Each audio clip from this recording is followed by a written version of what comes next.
मित्रों नमस्कार। हम आज फिर चर्चा करेंगे भगवद गीता के दूसरे अध्याय की। और जैसा मैंने बताया, एक बहुत गूढ़ श्लोक जो श्री कृष्ण ने अर्जुन से कहा, वह श्लोक और उसका अगला श्लोक वह भी उतने ही गूढ़ अर्थ से भरा हुआ है। हम दोनों श्लोकों को एक बार फिर से दोहराते हैं। भगवान श्री कृष्ण अर्जुन से कहते हैं, मात्रा स्पर्शास्तु कौन्तेय शीतोष्ण सुख दुःखदाः आगमापायिनो नित्यास्तांस्तितिक्षस्व भारत। यं हिनौ व्यथयन्त्येते पुरुषं पुरुषर्षभ समदुःखसुखं धीरं सोऽमृतत्वाय कल्पते। तो ये जो दूसरा श्लोक है, इस दूसरे श्लोक में भगवान कहते हैं कि हे अर्जुन, हे पुरुषर्षभ, हे पुरुषों में श्रेष्ठ, हे धनुर्धारी अर्जुन, सुनो, मैं क्या कह रहा हूं, इसे गौर से समझो। भगवान कहते हैं कि यह जो सुख और दुख, जो मात्राओं के विषय के स्पर्श से हमारे इंद्रियां जब अपने विषय वस्तु से स्पर्श करती हैं, उनसे संसर्ग में आती हैं, और वो जो शीत और उष्ण भाव पैदा करती हैं, सुख और दुख का भाव हमारे अंदर पैदा करती हैं, उस भाव से जो भी धीर पुरुष मुक्त हो जाता है, उन्हें सहना सीख लेता है, तो उसका आगे क्या होता है, वह सह करके वो सहना सीख लेने के बाद आगे वह किस चीज को प्राप्त करता है। तो श्री कृष्ण कहते हैं अमृतत्वाय कल्पते, वह अमृतत्व को प्राप्त होता है। तो यह अमृतत्व को प्राप्त होना, ये भी एक बहुत गूढ़ बात है। यहाँ मुझे स्मरण हो रहा है कि ईशावास्य उपनिषद में एक जगह ये कहा गया है, छोटा ही है ईशावास्य उपनिषद, और आप जानते होंगे कि यह सब सारे उपनिषदों में सबसे पहला उपनिषद जो है वह ईशावास्य उपनिषद है। कभी हम उस ईशावास्य उपनिषद की भी कथा आपके पास लेकर के आएंगे। वहाँ का एक श्लोक मैं आपको इस प्रसंग के माध्यम से उसका मैं आपको स्मरण देना चाहती हूँ या परिचय करवाना चाहती हूँ। वह श्लोक ये कहता है, विद्यांचा विद्यांच यस्तद्वेदो भयं सह अविद्यया मृत्युम तीर्त्वा विद्यामृतमश्नुते। अविद्या और विद्या, ये दो शब्दों का प्रयोग इस श्लोक में हुआ है, और इस श्लोक के माध्यम से ये समझाया गया है कि अविद्या एक होती है और एक विद्या होती है। यह दोनों ही किसी भी मनुष्य को चाहिए कि वह इन दोनों को अच्छी तरह से समझे, इन दोनों के गूढ़ बात को समझे, वह अविद्या को भी समझे और विद्या को भी समझे। तो विद्यांचा अविद्यांच, विद्या को भी समझे और अविद्या को भी समझे। यस्तद वेदो भयं सह, जो इन दोनों को ही समझ लेता है, वह उसके बाद वह क्या कर पाता है। तो इस श्लोक में कहते हैं कि अविद्या मृत्युम तीर्त्वा, अविद्या के माध्यम से वह मृत्यु को पार कर सकता है, अविद्या के माध्यम से वह मृत्यु को तर लेता है। अविद्या मृत्युम तीर्त्वा विद्यामृतमश्नुते। तो यहाँ पर मित्रों एक बहुत गूढ़ समझने की बात है। जैसा मैंने समझा है वह मैं आपके सम्मुख रख रही हूँ। सही या गलत मुझे मालूम नहीं, ये तो कोई बहुत महापंडित होगा उसे पता चलेगा, जो बहुत योगी पुरुष होगा उसे पता चलेगा। लेकिन जो मैंने समझा वह यह था कि जिस अविद्या की बात हो रही है, यह अविद्या यह विद्या के निगेशन के रूप में नहीं है, यह विद्या के अभाव को नहीं बता रही है। यह जिस बात के लिए अविद्या शब्द का प्रयोग हुआ है, यह किसी दूसरी विद्या को इंगित करती है। शायद यह किसी साइंटिफिक विद्या को इंगित करती है, शायद यह मस्तिष्क से जिस बात को हम समझते हैं तर्क संगत विद्या की बात करती है। तो यह अविद्या जिसको कहा गया है इस श्लोक में, तो उस श्लोक में उसी अविद्या का बखान भी किया गया है कि अविद्या मृत्युम तीर्त्वा, अविद्या से परे होकर के जब तुम मृत्यु को तैर लेते हो। शब्द बहुत सुंदर है कि जब तुम मृत्यु को तैर लेते हो तब विद्यामृतम अश्नुते। तो ऐसा नहीं है कि जैसे ही तुम मृत्यु को प्राप्त हुए और अगर तुमने अमृत तत्व को समझ लिया है तो जैसे ही तुम मृत्यु को प्राप्त हुए तो तुरंत तुम्हें अमृत तत्व मिल गया, ये भी नहीं है। और या ये भी नहीं है कि तुमने अमृत तत्व को प्राप्त कर लिया तो तुम्हें मृत्यु कदापि नहीं आएगी, ये भी नहीं है, क्योंकि देह का स्वभाव है कि देह को मृत्यु लेनी ही है।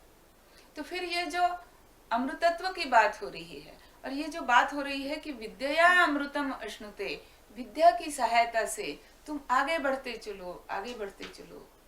अविद्या की सहायता से या अविद्या को पार करते हुए तुमने मृत्यु को तैर लिया, तो अब विद्या की सहायता से तुम और आगे बढ़ो। तुम्हारी यात्रा उस अविद्या और उस मृत्यु को तैर लेने के बाद समाप्त नहीं हुई, यात्रा अभी चल रही है, यात्रा अभी चलने वाली है। और अब विद्या की सहायता से तुम्हें अपनी अगली यात्रा काटनी है, उस अगली यात्रा की तरफ बढ़ना है। और इस प्रकार तुम बढ़ते रहो और विद्या की साधना करो, तो फिर उस विद्या की साधना से तुम्हें अमृतत्वम अश्नुते, विद्या अमृतम अश्नुते, तब तुम्हें उस अमृत की प्राप्ति होगी।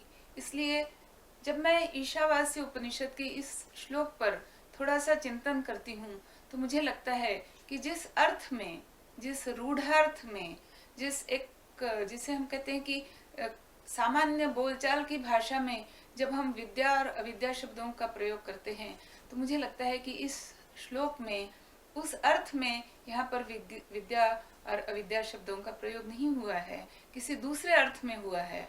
और मृत्यु और अमृत, इन दोनों शब्दों का भी प्रयोग उस अर्थ में नहीं हुआ है जिस अर्थ में हम सामान्यतः इन शब्दों को समझते हैं, बल्कि मुझे लगता है कि यह श्लोक एक इंगित करता है कि मृत्यु के बाद एक दूसरी यात्रा शुरू होती है।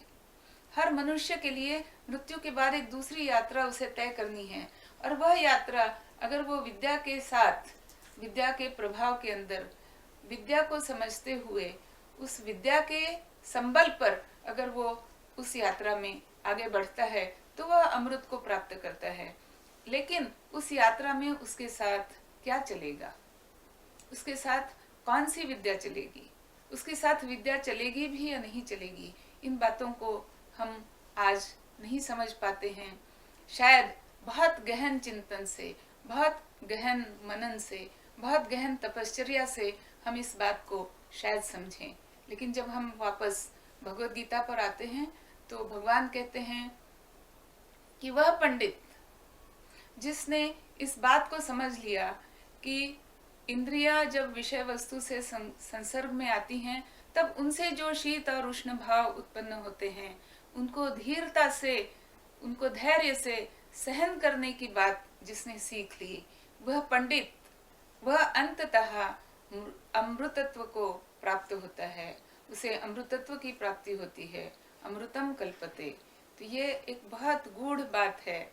इसे कभी भी ऐसा नहीं होता मित्रों कि हमने इस बात को समझ लिया और हमने कहा अच्छा चलो अब हम थोड़ा सा ध्यान लगा करके बैठते हैं और फटाफट हमें अमृत मिल जाएगा। ऐसा कभी नहीं होता है। उसके पीछे एक तपश्चर्या होती है, उसके पीछे एक साधना होती है, उसके पीछे एक निरंतरता होती है, उसके पीछे एक निरंतर अभ्यास का एक डिसिप्लिन होना बहुत आवश्यक है।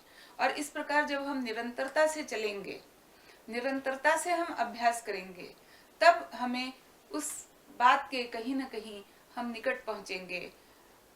हजारों क्षणों में कोई एक ऐसा क्षण आएगा जब उस क्षण में हमें यह अनुभूति हो जाएगी कि हाँ अभी शायद कुछ मेरी पकड़ में आ रहा है। मित्रों, मैं एक बहुत सूक्ष्म बात बताना चाहूंगी उन लोगों के लिए जिन्होंने स्कूल में, कॉलेज में थोड़ा सा साइंस पढ़ा है, जिन्होंने स्कूल में, कॉलेज में थोड़ा सा माइक्रोस्कोप के साथ खेला है या टेलीस्कोप के साथ खेला है। तो जब हम माइक्रोस्कोप में जब हम एक छोटी सी सूक्ष्म सी वस्तु को जब हम देख रहे होते हैं तो नीचे प्लेट पर उस वस्तु को रख दिया और ऊपर से माइक्रोस्कोप को हम फोकस करने की कोशिश कर रहे हैं। वो फोकस कर रहे हैं, वस्तु हमें दिख नहीं रही, नीचे की प्लेट धुंधली दिख रही है और अचानक वह क्षण आता है जबकि हमारा माइक्रोस्कोप बिल्कुल अच्छी तरह से फोकस हो जाता है और हमें खट से वह वस्तु पूर्ण स्पष्टता से दिखने लगती है।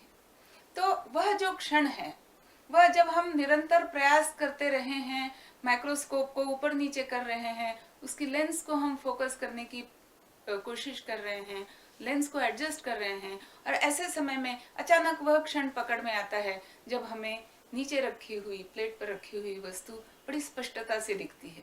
यह प्रयोग जिस किसी ने किया है वह उस प्रयोग का स्मरण करे और ये याद करे कि जब वह वस्तु उसे दिखी थी माइक्रोस्कोप में, पूर्णतः फोकस होकर के एकदम स्पष्ट रूप से दिखी थी, तो उसे कितनी खुशी हुई थी।